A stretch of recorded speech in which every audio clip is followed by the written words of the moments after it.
Gunnar Henderson. And on the first pitch, he launches one down the left field line. This is trouble. This is gone. Henderson on the first pitch. A two-run homer. And the Orioles have flipped the scoreboard here in the eighth. Fastball up and away, goes right with it, and knocks it out of here, right down that left field line. Yikes.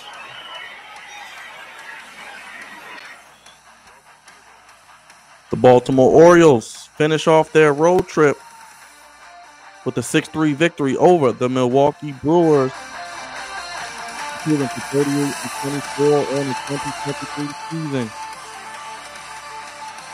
The Orioles will now return home to face the Kansas City Royals this coming weekend. God's favorite host here on the Flex Zone podcast. Hit that subscribe button. Sound off in the comments. Let me know your thoughts. Hit that bell. It's the official Baltimore Orioles post-game show here on the Flex Zone podcast.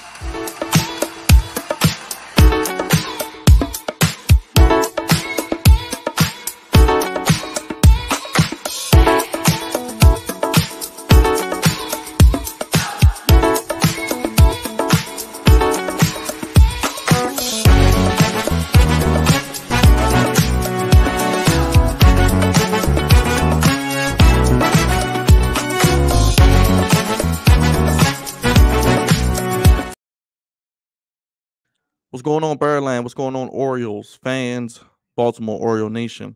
God's favorite host here, back on the Flex Zone podcast. Only place giving you sports how you want and when you need it. Let me know what you guys think about that intro. With the highlights playing, got the synth wave going in the background, the good vibes. It's a good vibe, always a great vibe, and even better when the Orioles are in the win column. A happy recap, an official Baltimore Ravens post game. I said Baltimore Ravens, Baltimore Orioles post game shows. Don't forget, we do Ravens post-game shows after the Ravens games, but sound off in the comments. Hit that like button. Smack it out the ballpark.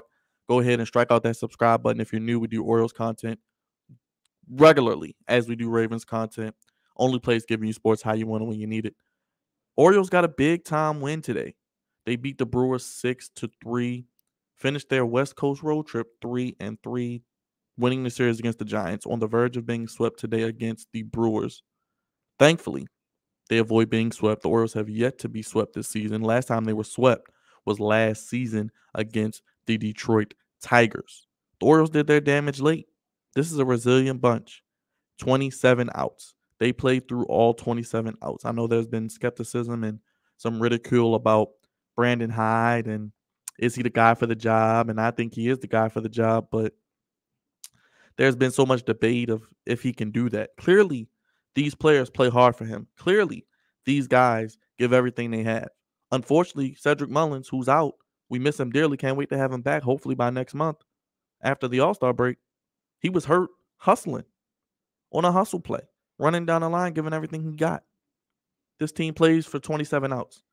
They win best under pressure, coming from behind. They started very rocky. I thought this could be another repeat of yesterday where they got blown out the building. Kyle Bradish started off a little shaky, and let's get into that. Let's bring up the box score here for you guys. Kyle Bradish got the start today. His first inning, he was not that sharp. Bradish, he didn't have his best stuff. He did not have his best stuff early on, but boy, did he turn it up afterwards, because he had 10 strikeouts, which was the second most in his career, I believe. So, as you can see, Adam Frazier was batting leadoff today. He went 1 for 5 with a big-time double, 2 RBIs. What an addition Adam Frazier has been for this team. You can hit him, put him anywhere to hit at the top of the lineup, the middle of the lineup, the bottom of the lineup, plays good defense at second base, a locker room leader. Keegan Aiken gets the win, improves to 2-1, pitch 1 in the third inning, 1 strikeout.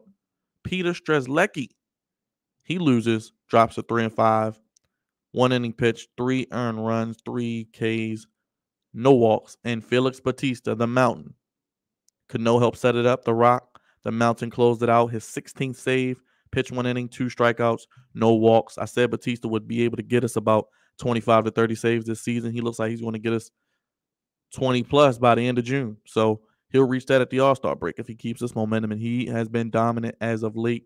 And Yanir Cano, what a find he's been. Rutschman went 2 for 5 today with a run.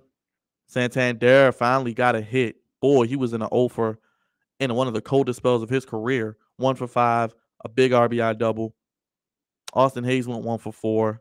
He's hitting 302 in the season. Austin Hayes has probably your Orioles MVP right now, either him or Rutschman, if you ask me. Gunnar Henderson, a big-time go-ahead home run in the 8th inning. He went 1 for 3, 2 RBI, 2-run home run that was. And Gunnar Henderson, it's not about physical ability on the field. It's about between the ears. What's between the ears? His mental. He's young.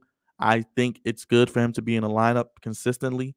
He's shown it as of late. He's hitting better. He's getting on base. And you can see he can hit for power late in games. Remember, he did that against the Yankees a few weeks ago. Does it again in clutch late game situation against the Brewers, who were playing well. First place team in the NL Central. Mountcastle 0 for 4. Is he struggling? O'Hearn went 0 for 3. Aaron Hicks didn't start today. Urias with a home run went 3 for 4, outdealing his brother Luis. So Luis is going to owe Ramon a couple dinner bets. And Mateo was on the bench today. He didn't play well. And James McCann had a big time impact today. Not only what he did behind the plate, calling the game very well, I think, helping Kyle Bradish and the bullpen guys settle in and make some good pitches and do some good pitch framing. And they had probably a little generous strike zone, I'm not going to lie. But also having the ability to do that sacrifice bunt that he did. It was as weird a sacrifice bunt as you'll ever see if you saw it, but he did a hell of a job with it, moved the runner over. And honestly, if the Orioles can just do the little things sometimes, bunting, sacrifice hits, advancing runners, pop flies, sacrifice flies, they can manufacture runs in times where they're lacking, because coming into this game, they were struggling scoring runs. They had only scored, 6 runs the entire series, the first 2 games, but they erupted when it mattered most in the 7th, 8th, and 9th inning. First inning, Tellez grounded out the first. Yelich scored. Adams went to second. Miller singled to right. Adams scored, and Contreras went to second. Singleton singled, and Contreras scored. Miller went to second. So Milwaukee was up 3-0 after the first, but they were shut down the rest of the game. Ramon Urias got it started. He went opposite field 363 feet, hit his second home run of the season. Then Santander with that RBI doubles I mentioned. Rutschman scored, bought the score there 3-2. I thought if Santander could get Rutschman in, which he did, the Orioles could have a good shot to not only come back in this game, but win this game with the momentum, Mr. Mo. Then Gunnar Henderson with Santander on base, hits a 2-run shot to left, 366 feet. And then Adam Frazier with a little insurance, like a good neighbor. Adam Frazier is there. He doubled to right field. Hicks and Mateo scored, bringing it to 6-3 as your final score. And once we got out of Kyle Bradish, he gave us 5 innings, 6 hits, 3 earned, 1 walk, 10 Ks, 98 pitches, 63 strikes. His ERA is 4.25. We saw Kramer get roughed up yesterday. Bradish, I thought, was on the same trajectory, but he settled in, only had that 1 bad inning, and got the no decision. So his trajectory has got to be solid. Bradish, I think, next start, let's see big things from him. Brian Baker went 1 inning with 1 strikeout, 12 pitches. Keegan Aiken went 1 1/3, got the win, 1 hit, 1 strikeout. Yanir Cano, 2/3 of an inning, 6 pitches, 5 strikes. And Batista, 1 inning, 1 hit, 2 Ks, 21 pitches, and gets his 16th save of the season. Aiken gets his second win. And the Orioles come home for a 3-game series against the Kansas City Royals starting tomorrow. We got an Adley Rutschman giveaway on Saturday, Marvel Superhero Night.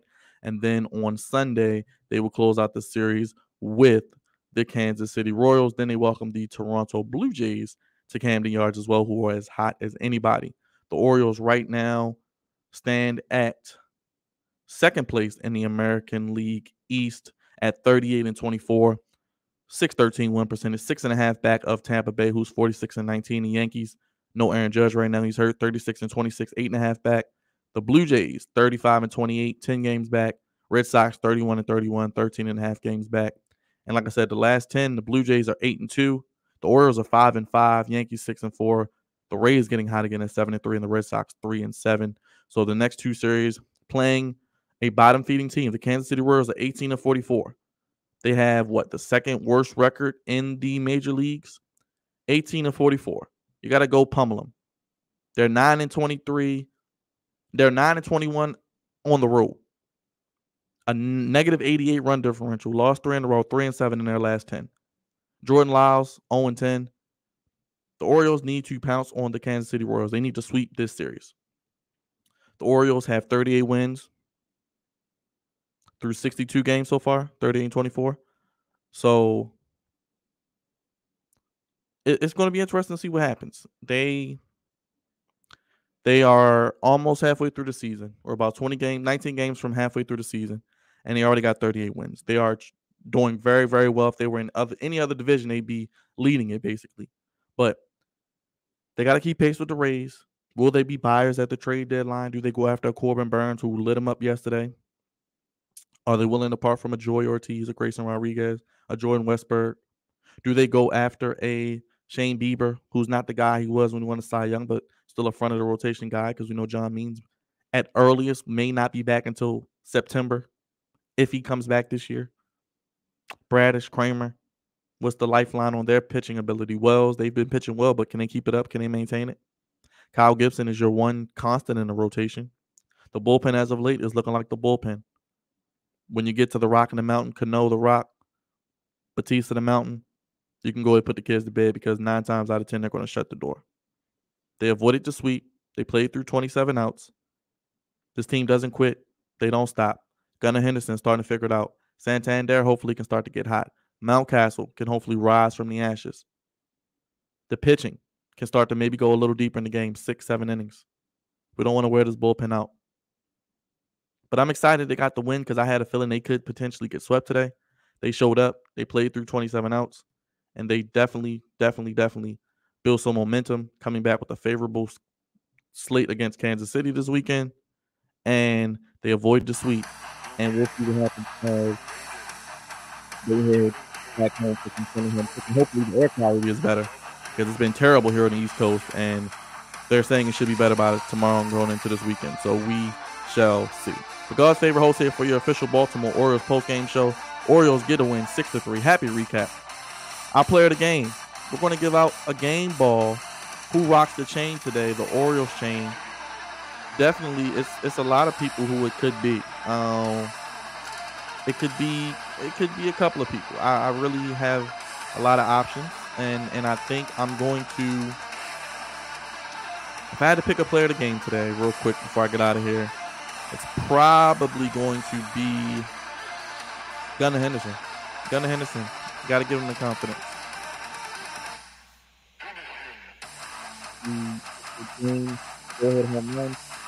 The bullpen held it down. Gunnar Henderson is my player of the game. Orioles beat the Brewers 6-3, 38-24. Go ahead, slide in safely on that bell. Stay tuned for all notifications, Orioles videos, Ravens videos, whatever you fancy. We got it on the Flex On Podcast. Sound off in the comments. Let me know your thoughts, what you're looking forward to seeing with the Orioles moving forward, 38-24 after this win today. Subscribe if you're new. Let me know ideas or things you want to see for the Orioles, as we'll be here all season. Orioles get it done. Happy recap. They beat the Brewers 6-3, 38-24 on the season. 21st road win as well. So let me know your thoughts and what you're looking forward to seeing as the season is picking up. They're almost halfway through. Next month is the All-Star break. They return home with Kansas City and Toronto. Signing off. Let me know your thoughts in the comment. Thank you for joining me for the post-game show. Have a great night, everybody. Happy recap. Orioles get the win 6-3 over the Brew Crew.